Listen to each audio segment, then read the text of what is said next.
Once again, thank you, Mr. Chair and Ranking Member, for holding this hearing. I wanted to talk about the situation in Central America, and specifically would like to focus on El Salvador.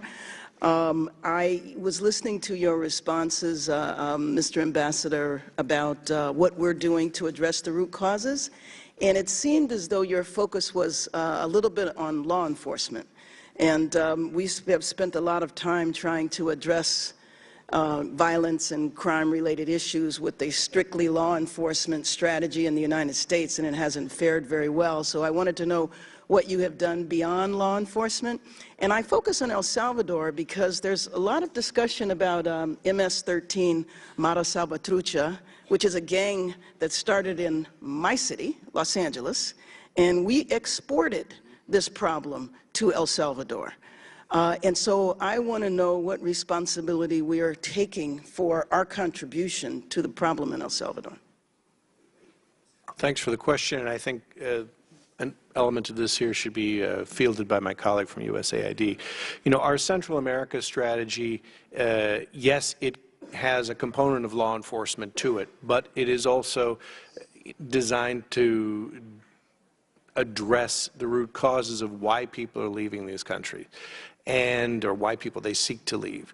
And this involves working with governments to improve the business climate, the investment climate, to create economic opportunity. My colleagues at USAID and at our economic sections and our embassies are working to help these countries attract investment, attract and grow their economies so that people have less reason to have to leave. Right, which is a catch-22 because it's hard to do that with the gang violence. So I want to know, since we exported the problem to El Salvador, I was wondering if we also exported some of our best practices. We actually do have best practices in the United States of how to address gang violence. There's a lot of examples of gang violence being reduced in a number of communities. Unfortunately, we have not really taken a sustained investment in communities, which is why we still have the problem. So my question is, are we exporting also some of our best practices in how to reduce gang violence?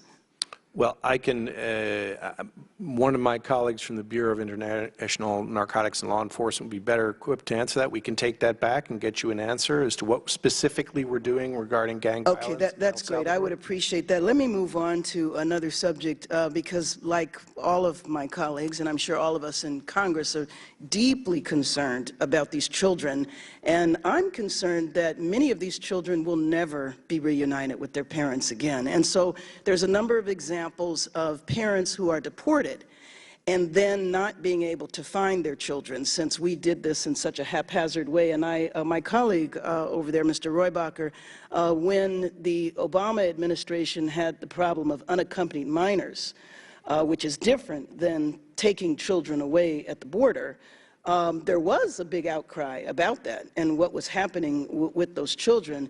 But my question is, I have heard of numerous examples of when the parents are deported. Number one, if they're fortunate enough to find their children, then what we are saying is that now you have to pay $1,500 to transport your child and a guardian to get your children back. And so I want to know if in the budget of USAID, the State Department, somewhere, it seems as though if we take the children away, then our government should be responsible for reuniting those families. I'm introducing legislation that makes our government responsible. I'm also very concerned that the children that are put in foster care, you know, foster care is time limited.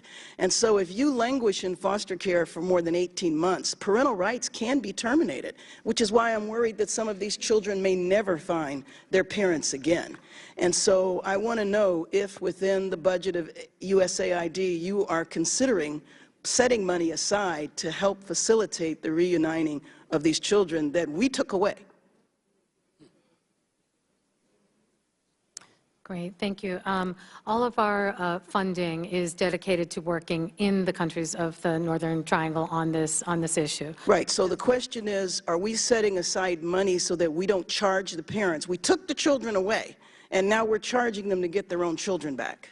You know, you also mentioned, Mr. Ambassador, an information campaign to let people know not to come over here because we take their children. And I'm wondering if that's a massive PR campaign on radio, on TV, social media, or are we just doing it one by one?